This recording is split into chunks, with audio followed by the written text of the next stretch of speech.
حضرت موسیٰ علیہ نبینا علیہ الصلوۃ والسلام کے دور کا واقعہ ہے۔ اللہ کریم نے آپ کو حکم دیا کہ اے موسیٰ فلاں علاقے میں جاؤ، میرے ایک ولی کا انتقال ہو گیا ہے، تو اس کا جا کر نماز جنازہ ادا کرو، غسل کفن کا انتظام کرو۔ آپ ادھر گئے، آپ نے جب غسل کفن کے لیے کوشش کی تو لوگ کہنے لگے آپ کدھر آ گئے، یہ تو بڑا گناہ گار، بڑا بدکار اور زمانے کا بیکار شخص ہے، آپ اس کا جنازہ پڑھنے آئے ہیں۔ بہرحال آپ نے وہ سارا کچھ کر دیا۔ پھر اللہ سے کہا کہ یا اللہ بندے تو یہ کہہ رہے ہیں تیرا نافرمان تھا، گناہ گار تھا، اور تو فرماتا ہے تیرا ولی۔ اللہ نے فرمایا موسیٰ بات یہ بندے سے بات تو صحیح کر رہے ہیں، یہ جو کہہ رہے ہیں نا یہ سب ٹھیک کہہ رہے ہیں، مگر بات یہ ہے کہ اس بندے نے مرنے سے پہلے جب اس کی وفات کا وقت قریب آیا نا تو 5 کلمات کے ذریعے اس نے مجھے پکارا، اے موسیٰ میں نے ان 5 کلموں کی وجہ سے اس کی مغفرت فرما دی۔ حضرت موسیٰ نے کہا یا اللہ مجھے 5 سینٹنس بتا دے، مجھے وہ 5 کلمات بتا دے کہ صدیاں گناہ کر کے اتنے بڑے گناہ گار کو صرف 5 کلموں کے لیے بخش دیا تو نے۔ اب ذرا ان 5 سینٹنس کی خوبصورتی، ڈیپتھ اور اللہ سے کنیکٹیوٹی سمجھیے گا۔ کاش یہ بات سمجھ آ جائے کہ توبہ کہتے کس کو ہیں، اللہ سے کنیکٹیوٹی کسے کہتے ہیں۔ ہم کانوں کو ہاتھ لگانا یا اللہ میری توبہ، ہمارے تو اسٹائل ہی دوسرے ہیں نا۔ توبہ کسی اور شے کا نام ہے، توبہ کے لیے کوئی بہت بڑا اہتمام کرنے کی ضرورت نہیں ہے، بس دل سے ایک بار پکارنے کی ضرورت ہے۔ سچی پکار ہو جائے، ایک بار سچی کنیکٹیوٹی ہو جائے، وہ کریم پچھلے سارے گناہ معاف فرما دیتا ہے۔ اس پتہ ہے گناہ گار نے وہ 5 جملے کیا کہے؟ وہ کہتا ہے اے اللہ تو جانتا ہے کہ میں نیکوں سے محبت کرتا ہوں اگرچہ خود نیک نہیں ہوں۔ ذرا سوچئے، میں خود نیک نہیں ہوں مگر تو جانتا ہے مجھے نیکوں سے پیار بڑا ہے۔ دوسرا سینٹنس کیا تھا؟ یا اللہ تو جانتا ہے میں گناہ گاروں سے بغض رکھتا ہوں، فاسقوں سے بغض رکھتا ہوں حالانکہ میں خود گناہ گار ہوں۔ سمجھ رہے بات کو؟ اپنے گناہوں کا اعتراف، اقبال جرم ہے۔ بندے کو کہو تو گناہ گار، بولتا ہے میں کدھر گناہ گار بھائی، مجھ سے بڑا تو نیکی کوئی۔ ہم تو پہلے یہی ماننے کے لیے تیار نہیں کہ میرے گناہ کتنے ہیں۔ اللہ کی بات دنیا سے چھپا لو، اللہ سے چھپتا نہیں کچھ۔ ادھر اقبال کریں، ادھر مانیں، ایکسیپٹ کریں۔ ہاں دنیا کی عدالت میں اگر ہم کہیں جا کے اپنا جرم ایکسیپٹ کر لیں سزا سنائی جاتی ہے۔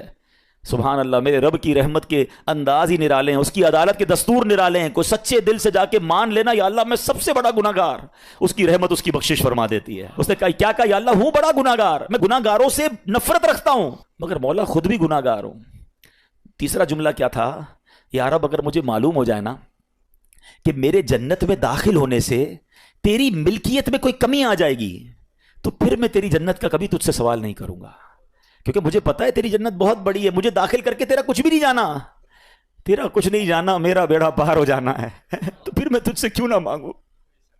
مجھے بخشنے میں تیرا کیا جائے گا؟ تو کریم، تیری جنت بہت بڑی، تیری رحمت بہت بڑی، تو یا اللہ مجھے اگر یہ معلوم ہو جائے کہ مجھے جنت میں داخل کرنے سے تیری ملکیت تھوڑی ہو جائے گی پھر میں جنت نہیں مانگوں گا۔ چوتھا سینٹنس کیا تھا؟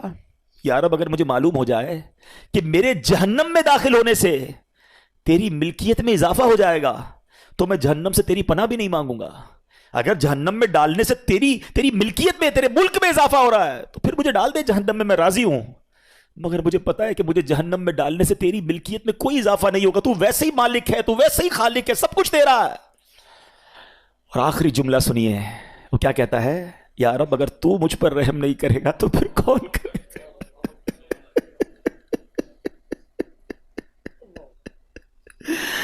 اگر اللہ رحم نہیں کرے گا تو کون کرے گا؟ آج اس کی رحم کی بھیک لینے تو آئے ہیں، آج اس کے کرم کی خیرات لینے تو آئے۔ ہم مانتے ہیں یا اللہ، ہم سب ایکسیپٹ کرتے ہیں، ہم نے بہت گناہ کیے، ہم نے بہت خطائیں کی، لوگوں سے ڈر لگتا رہا کہ کوئی دیکھ نہ لے، مالک معلوم تھا تو دیکھ رہا ہے، پھر بھی ہم نے گناہ کیے، دروازے بند کر کے گناہ کیے، لائٹ آف کر کے گناہ کیے، علاقے تبدیل کر کے گناہ کیے۔ ہم سب مانتے ہیں مولا، مگر یہ پتا ہے ہمیں بخش دے گا تو تیری رحمت میں کمی نہیں آئے گی، تیرا جائے گا کچھ نہیں۔ ہم بھی تیرے بندے ہیں، ہم بھی تیرے بندے ہیں، تیرے محبوب کے امتی ہیں مولا، تو رحم نہیں کرے گا تو کون رحم کرے گا؟ حاصل کریں۔ جب حضرت عبدالرحمن بن عوف کو ہوش آیا نا تو لوگوں نے کہا کہ آپ کی طبیعت کیسی ہے؟ تو آپ نے کہا کیا مجھ پر غشی طاری ہو گئی تھی؟ تو کہا جی، تو کہتے ہیں بے شک میری بے ہوشی میں میرے پاس 2 فرشتے آئے اور کہنے لگے تم چلتے نہیں کہ ہم تمہیں خدا کی بارگاہ میں لے جائیں اور تمہارے بارے میں فیصلے لیے جائیں؟ دوسرے فرشتے نے کہا انہیں لوٹا دو، یہ ان افراد میں سے ہے جن کے لیے ان کی ماؤں کے پیٹ میں ہی سعادت مندی لکھ دی گئی تھی۔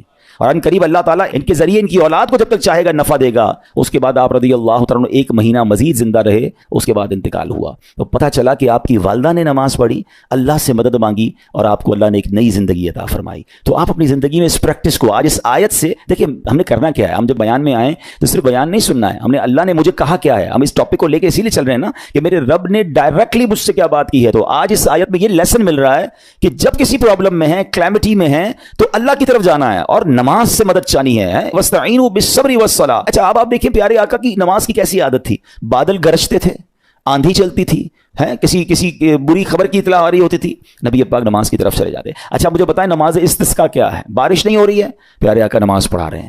سورج گہن ہو رہا ہے, نبی پاک نماز پڑھا رہے ہیں. چاند گہن ہو رہا ہے, پیارے آقا نماز کی طرف. یعنی کس قدر اللہ کی طرف رجوع ہے. And whenever anything bad happen یا گوئنگ ٹو بیڈ ہیپن, ہونے والی لگ رہی ہے, کچھ بڑا ہونے والا ہے. ہمیں بھی تو خبریں آ رہی ہوتی ہے نا کہ بھائی کل بہت شدید بارش ہوگی, اللہ نہ کرے کوئی اور بری خبر ایکسپیکٹیشن ہے. آپ کو کاروبار میں کوئی ایسی خبر آنے کا ڈر ہے, یا آپ کی کوئی شپمنٹ جاری ہے, واٹ ایور آپ چاہتے ہیں ہر چیز بہتر ہو جائے. قرآن نے فارمولا دیا نا, وَاسْتَعِينُوا بِالصَّبْرِ وَالصَّلَاةِ. اللہ نے ڈائریکٹلی مجھے اور آپ کو کہا ہے. تو from now on words make your practice کہ میں نے انشاءاللہ نماز سے مدد لینی. اور آپ اپنی آنکھوں سے دیکھیں, میرا اللہ سے عرض بھی کریں کہ اللہ تو نہیں قرآن میں کہا ہے مدد لے, میں نے کھڑا ہو گیا نماز کے لیے. تو نماز سے آپ نے مدد لینی ہے. اچھا اب اس کے بعد آیت کا جو سیکنڈ پارٹ ہے کہ صبر سے بھی مدد لینی ہے. اور آگے کیا فرمایا, ان اللہ مع الصابرین, اللہ صابروں کے ساتھ ہے. سبحان اللہ. اس کا مطلب یہ ہوا کہ اللہ تعالیٰ اپنے علم و قدرت کے ساتھ ویسے تو ہر کسی کے ساتھ ہے, لیکن یہاں صبر کرنے والوں کا خاص ذکر اس لیے ہوا تاکہ انہیں معلوم ہو جائے کہ اللہ تعالیٰ ان کی مشکلات کو دور فرما دے گا. مگر کرنا کیا ہے؟ صبر کرنا ہے. اچھا اب صبر کے بارے میں دو باتیں بڑی اہم ہیں کہ صبر نارملی ہم جب بھی صبر کے بارے میں سنتے ہیں تو صبر ہم کہتے ہیں یار تکلیف آئی ہے صبر کرو. یقیناً یہ بھی صبر ہے, مگر صبر کی ایک اور قسم بھی ہے جو اس سے بھی سپیریئر ہے, جو اس سے بھی افضل ہے. اور وہ کیا ہے؟ گناہ کے لیے دل چاہے, حرام کے لیے دل چاہے, نفسانی خواہشات برا کام کروانا چاہ رہی ہیں اور بندہ اس پر صبر کرے. یہ صبر جو ہے نا یہ شریعت کو اور محمود ہے اور بڑا افضل ہے کہ انسان کو جی چاہے کہ فلاں گناہ کرنا ہے مگر وہ اس پر صبر کرے. اور دوسرا صبر وہی ہے جو ہم جانتے ہیں کہ کوئی مصیبت آ جائے, کوئی آفت آ جائے, کوئی ہمارا اللہ نہ کرے کسی سے لڑائی ہو جائے, ہمیں کوئی برا بلا کہے, ہم اسے معاف کر دیں, صبر کریں. یا جسمانی تکلیف ہے, کاروبار میں پرابلم ہے, ہم اللہ کی رضا پر راضی رہیں. تو یہ دو قسم کے صبر ہیں. اور جب کوئی بندہ صبر کرتا ہے نا تو قرآن و حدیث اور بزرگان دین کے اقوال سے میں آپ اس کو اس کے 10 فائدے بتانا چاہتا ہوں. میں کہتا جاؤں گا, آپ اللہ کے ذکر کی نیت سے سبحان اللہ بھی کہتے رہیں, جنت میں درخت بھی لگاتے رہیں. ٹھیک ہے. اللہ تعالیٰ صبر کرنے والوں کے ساتھ ہے. صبر کرنے والے کو اس کے عمل سے اچھا اجر ملے گا, صبر کرنے والے کو بے حساب اجر ملے گا. صبر کرنے والوں کی جزا دیکھ کر قیامت کے لوگ حسرت کریں گے. صبر کرنے والے رب کریم کی طرف سے درود و ہدایت اور رحمت پاتے ہیں. صبر کرنے والے اللہ کو محبوب ہیں. صبر آدھا ایمان ہے. صبر جنت کے خزانوں میں سے ایک خزانہ ہے. صبر کرنے والے کی خطائیں مٹا دی جاتی ہیں اور صبر ہر بھلائی کی کنجی ہے. اب آتے ہیں ان دونوں صبر کو تھوڑا سا ڈیفائن کرتے ہیں. ایک نفسانی خواہشات, گناہ کا جی چاہتا ہے, کیونکہ نفس ہے نا وہ تو ہر وقت موج مستی چاہتا ہے, وہ تو ہر وقت چاہتا ہے جناب بس یہ بھی کام کر لوں وہ بھی کر لوں. اب مجھے یہ دیکھنا ہے کہ میرا یہ کام اللہ کو راضی کرے گا یا رب کو ناراض کر دے گا. لیکن جو نفسانی خواہشات پر صبر کرتا ہے نا, گناہ سے اپنے آپ کو بچاتا ہے. قرآن کیا کہتا ہے؟ وَأَمَّا مَنْ خَافَ مَقَامَ رَبِّهِ وَنَهَى النَّفْسَ عَنِ الْهَوَىٰ فَإِنَّ الْجَنَّةَ هِيَ الْمَأْوَىٰ. اور رہا وہ جو اپنے رب کے حضور کھڑے ہونے سے ڈرا اور نفس کو خواہش سے روکا تو بے شک جنت ہی اس کا ٹھکانہ ہے. دل چاہ رہا ہے, شیطان کہہ رہا ہے کر لے, کوئی دیکھنے والا نہیں ہے, علاقہ بھی چینج کر لیا, شہر بھی تبدیل ہو گیا, nobody here to watch you, مگر اللہ دیکھ رہا ہے. اچھا نارملی اگر غور کریں گناہ کرتے کیوں ہیں؟ جتنے بھی گناہ ہیں, واٹ ایور لسٹ آف گناہ اٹھائیے, کوئی شراب پیتا ہے, کوئی بدکاری کرتا ہے, معاذ اللہ, کوئی جوا کھیلتا ہے, کوئی جناب بے حیائی کرتا ہے, گندی چیزیں دیکھتا ہے یا جھوٹ بولتا ہے, واٹ ایور, ان تمام گناہوں میں تھوڑی سی لذت ہے, ٹیسٹ. ٹھیک ہے. غیبت میں بھی ٹیسٹ ہے, بلکہ کتابوں میں آیا کہ غیبت میں شراب سے بھی زیادہ مزہ ہے, جبھی تو بندہ چھوڑتا نہیں ہے. اچھا لیکن یہ تمام ٹیسٹ میں ایک بڑی اہم بات اب میں کہنے جا رہا ہوں. یہ بزرگ نے بڑی کمال کی ون لائنر ہمیں دے دیا ہے. وہ کہتے ہیں کبھی بھی لذت کے لیے گناہ مت کرنا, کیونکہ لذت ختم ہو جائے گی, گناہ کا جواب اور پنشمنٹ باقی رہ جائے گی. اب آپ اس فارمولے کو سامنے رکھیں کہ جب بھی ہم گناہ کرتے ہیں فیو منٹس یا فیو آورز کی ایک انجوائمنٹ ہے, آفٹر دیٹ انجوائمنٹ ختم, مگر اس کا جواب باقی ہے, عذاب باقی ہے, اللہ نہ کرے اللہ ناراض ہوا تو پنشمنٹ باقی ہے. تو کیا فرمایا؟ انجوائمنٹ کے لیے گناہ مت کرنا, انجوائمنٹ ختم ہو جائے گی, عذاب باقی رہ جائے گا. اور اگلا سینٹنس کتنا خوبصورت ہے, فرماتے ہیں کبھی بھی تکلیف کی وجہ سے نیکی مت چھوڑنا, تکلیف ختم ہو جائے گی, اجر باقی رہ جائے گا. ہیں. اب مثال دیتا ہوں, اس کے 2-3 ایگزامپل سمجھیے. گناہ کی ایگزامپل تو آپ سمجھ گئے کہ کوئی بھی تھوڑی دیر کا گناہ کرتا ہے, لذت پاتا ہے, وہ گناہ ختم, عذاب باقی.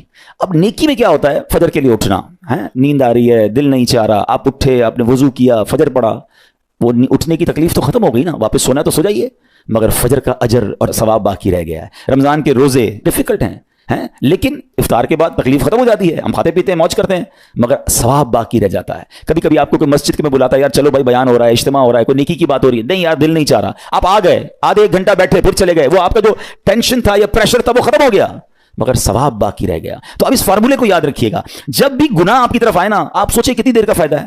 1 گھنٹہ دوستوں کے ساتھ بیٹھوں گا, بری باتیں کروں گا, 2 گھنٹے فلم دیکھوں گا, 2 ڈھائی 3 گھنٹے, بس اس کے بعد جواب تو باقی ہے نا, قیامت تک اللہ کو جواب دینا پڑے گا. نہیں یار مجھے انجوائمنٹ کے لیے گناہ نہیں کرنا ہے. اور جب کوئی نیکی کا کام آئے اور آپ کو لگے یار دل نہیں چاہ رہا, مزہ نہیں آ رہا, بوریت ہوگی, چھوڑنا یار, تو بندہ سوچے کتنی دیر کی نیکی ہے, آدھے گھنٹے کی, 1 گھنٹے کی, بس 2 گھنٹے کی, اور ثواب باقی رہ جائے گا. Let's do it. اگر یہ بات سمجھ آ گئی نا آپ کو, تو انشاءاللہ دیکھیے گا گناہ سے بچنا اور نیکیاں کرنا آسان ہو جائے گا. تو اب کیا فرمایا قرآن نے کہ جس نے اپنے نفس کو روکا, کیا خوبصورت آیت ہے, وَأَمَّا مَنْ خَافَ مَقَامَ رَبِّهِ وَنَهَى النَّفْسَ عَنِ الْهَوَىٰ, اور رہا وہ جو اپنے رب کے حضور کھڑے ہونے سے ڈرا اور نفس کو خواہش سے روکا, تو بے شک جنت ہی اس کا ٹھکانہ ہے. اور ایک اور جگہ کمال سے فرمایا, وَلِمَنْ خَافَ مَقَامَ رَبِّهِ جَنَّتَانِ, مبارک ان کو جو اللہ سے ڈرتے ہیں نا, صبر کرتے ہیں, گناہ نہیں کرتے, رک جاتے ہیں. قرآن کہتا ہے جو اپنے رب کے حضور کھڑے ہونے سے ڈرے, اس کے لیے 2 جنتیں ہیں, 1 نہیں 2 جنتیں ہیں. سورہ رحمان کی آیت ہے. تو پتا چلا کہ نفس کو روکنا یہ آسان بھی نہیں ہے, ہاں دل بہت چاہتا ہے, مگر یہ صبر جو ہے نا, ان اللہ مع الصابرین کا جو معراج ہے, جو ٹاپ آف دا لسٹ صبر ہے, وہ یہ صبر ہے. اچھا اب آتے ہیں ایک اور صبر کی صورت, کہ اب آپ کو کسی نے غصہ دلا دیا, برا بھلا کہا, یا آپ کے مزاج کے خلاف بات ہو گئی, اب آپ نے روکنا ہے اپنے آپ کو. اب غصے کا اظہار نہیں کرنا, لڑائی نہیں کرنی, گالی کا جواب گالی, اینٹ کا جواب پتھر, انگریزی کا مقولہ ہے نا ٹٹ فور ٹیٹ, جیسے کو تیسا نہیں, یہ ہماری شریعت ہمیں نہیں سکھاتی. اچھا آج کل کسی کو کہو نا یار آپ کیوں یار لڑائی کر رہے ہیں, بھائی میں جواب نہ دوں تو لوگ سمجھیں گے کمزور آدمی ہوں, مجھے اپنا روب بھی تو رکھنا ہے, میں بھی تو پتا چلے کون ہوں, اپنا بتاؤں تو صحیح کون ہوں.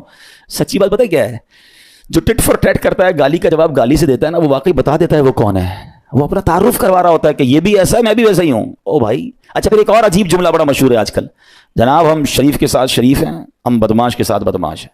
مجھے آج تک سمجھ نہیں آئی یہ کون سا بٹن لگا ہوا ہے آپ کے اندر کہ شریف کے ساتھ آپ شریف ہو جاتے ہیں, بدماش آتا تو آپ بھی بدماش ہو جاتے ہیں. جناب والا, شریف آدمی شریف کے ساتھ بھی شریف ہوتا ہے, بدماش کے ساتھ بھی شریف ہوتا ہے, جبھی تو وہ غلط آدمی اچھا ہوگا نا. نبی پاک علیہ الصلوۃ والسلام نے گالیاں سن کر دعائیں دی ہیں, پتھر برسانے والوں کو بھی دعائیں دی ہیں, مگر ہم تو تیار ہی رہتے ہیں, یار میں بتاؤں گا اس کو میں کون ہوں, ایک گالی دی ہے میں اس کے ساتھ پشتوں کو گالیاں دوں گا, تو پھر آپ بھی ویسے ہی ہو گئے نا جناب. حدیث پاک کیا ہے, ہو از مور اسٹرانگر, ہو از مور پاورفل. اللہ کے حبیب علیہ الصلوۃ والسلام فرماتے ہیں کہ بہادر وہ نہیں, یہ بخاری شریف کی حدیث ہے, بہادر وہ نہیں جو پہلوان اور دوسرے کو پچھاڑ دے, بلکہ بہادر وہ ہے جو غصے کے وقت اپنے آپ کو قابو میں رکھے. اصل بہادری یہ ہے. تو اگر آپ نے واقعی صبر سے مدد لینی ہے, ان اللہ مع الصابرین کا مجدہ لینا ہے, تو بدلے نہیں لینا ہے, معاف کرنا ہے. ذرا مل کر میرے ساتھ شب قدر کی دعا دہرائیے گا, اللہم انک عفو کریم تحب العفو فاعف عنی, اللہم انک عفو کریم تحب العفو فاعف عنی, اللہم انک عفو کریم تحب العفو فاعف عنی. What is the meaning؟ اس دعا کا معنی کیا ہے؟ اللہم انک عفو, اے اللہ تو معاف کرنے والا ہے, تحب العفو, معافی کو پسند کرتا ہے, فاعف عنی, اللہ مجھے بھی معاف کر دے. ہم کیا کہہ رہے ہیں اللہ سے, اللہ مجھے معاف کر دے, میرے سارے اگلے پچھلے گناہ معاف کر دے. مگر دیر از اے کوسچن, آپ نے معاف کر دیا سب کو؟ بندہ کہتا نہیں میں تو انتظار میں بیٹھا ہوں, میں تو موقع کی تلاش میں, بس موقع ملے پھر بتاؤں گا میں کون ہوں. ہاتھ میں آ نہیں رہا بندہ, ٹرائی کر رہا ہوں کسی جگہ آ جائے, بس کوئی اس کے پیسے ویسے آ جائیں, کوئی اس کا معاملہ میرے پاس آ جائے, بس پھر دیکھو کیا کرتا ہوں. بیٹھے اس انتظار میں بیٹھے بہت سارے لوگ, کمال ہے یار. یعنی دشمنیاں پالی ہوئی ہیں, رشتہ داریاں کاٹی ہوئی ہیں, دوستوں کے پاس جا نہیں رہے ہیں, میاں بیوی میں لڑائی ہے, ایک سوری کے لیے بیوی گھر بیٹھی ہے, وہ کہتی شوہر سوری کہہ دے تو میں آ جاؤں گی, شوہر کہتا ہے بیوی معافی مانگ لے تو میں لے آؤں گا. ارے بھائی کوئی بھی آگے بڑھ کے معافی کر لو بھائی, اللہ سے معافیاں مانگ رہے ہو, بندوں کو معاف کرنے کے لیے کوئی تیار نہیں ہے. مجھے خود بتائے نا یہ کیسی دعا ہے کہ اے اللہ تو مجھے معاف کر دے, میں نے کسی کو معاف نہیں کرنا. یہ بنتی ہے دعا؟ اللہ سے پتہ ہے کیا کہیں, اے اللہ میں نے بندہ ہو کر تیرے سارے بندوں کو معاف کر دیا ہے, تو سب سے بڑا معاف کرنے والا ہے نا, اللہ تو بھی مجھے معاف کر دے. Look at the way to talk, یہ مزہ ہے نا بات کرنے کا, پھر دعا کرنے کا لطف بھی آئے گا آپ کو. تو دشمنیاں نہ رکھیں, غصے پر قابو پائیں, معاف کریں. ایک حدیث سن لیجئے, لرزا دیتی ہے, ڈرا دیتی ہے.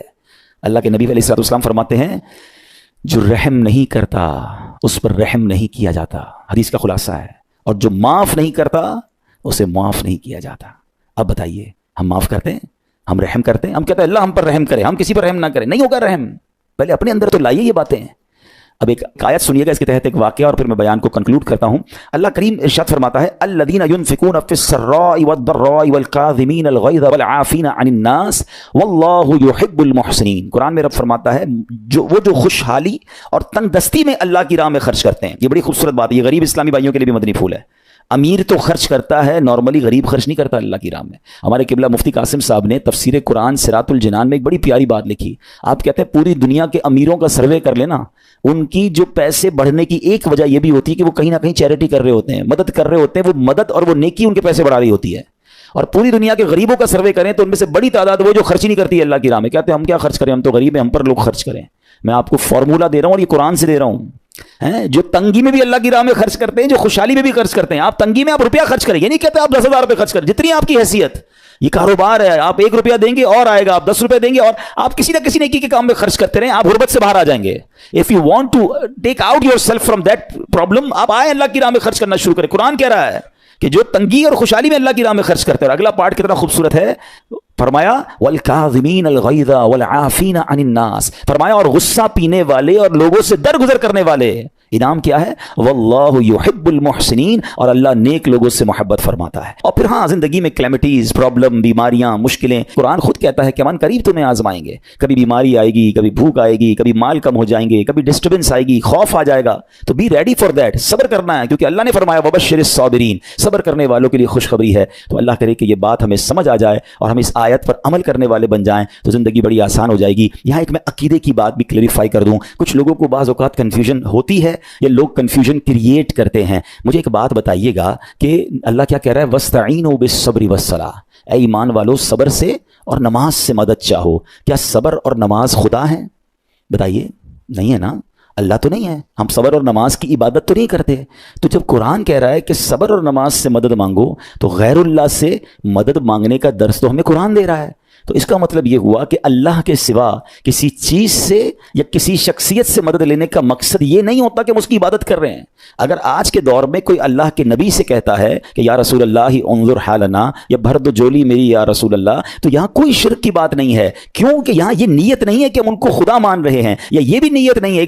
ایک عقیدہ کلیئر کر دیتا ہوں, پوری دنیا میں عاشقان رسول کا یہی عقیدہ ہے کہ کوئی نبی, کوئی صحابی, کوئی ولی اپنی طرف سے کسی کو کچھ نہیں دے سکتا. وہ سب رب کے محتاج ہیں, اللہ کسی کا محتاج نہیں ہے. جو اللہ کا ہے وہ اس کا اپنا ہے. ہاں اللہ نے اپنے مخصوص بندوں کو کچھ عطائیں کی ہوئی ہیں, کچھ پاورز دیے ہوئے ہیں, وہ اللہ کی عطا سے اگر کسی کو تقسیم کرتے ہیں تو اس میں کوئی پرابلم نہیں ہے. قرآن کہہ رہا ہے اے ایمان والو صبر اور نماز سے مدد چاہو. یہاں ایک اور بات سمجھنی ہے, دنیاوی طور پہ بھی کیا ہوتا ہے کہ آپ کسی باس ہوتا ہے اپنے کسی مینیجر کو پاور آف اٹارنی دے دیتا ہے کہ یہ تمہارے پاس اس پراپرٹی کا پاور ہے, تمہارے پاس فلاں چیز کا پاور ہے. وہ اس پاور کے بہاف پر وہ کام کر دیتا ہے, مگر کوئی یہ نہیں کہتا کہ he is the owner, actually he have attorney, he have power of attorney. بالکل ہمارا بھی عقیدہ یہ ہے کہ اللہ نے اپنے کچھ مخصوص بندوں کو, اپنے پیاروں کو کچھ اختیارات عطا فرمائے ہیں, اور جب وہ ان اختیارات پر عمل کرتے ہیں تو ایکچولی وہ اللہ ہی کی عطا ہے. ہاں دنیا میں اگر کوئی یہ سمجھتا ہے کہ کوئی شخصیت یا کوئی بزرگ یا کوئی اللہ والے اپنی طرف سے دیتے ہیں, رب کا اس میں کوئی دخل نہیں, تو یہ شرک ہے, یہ بات درست نہیں ہے.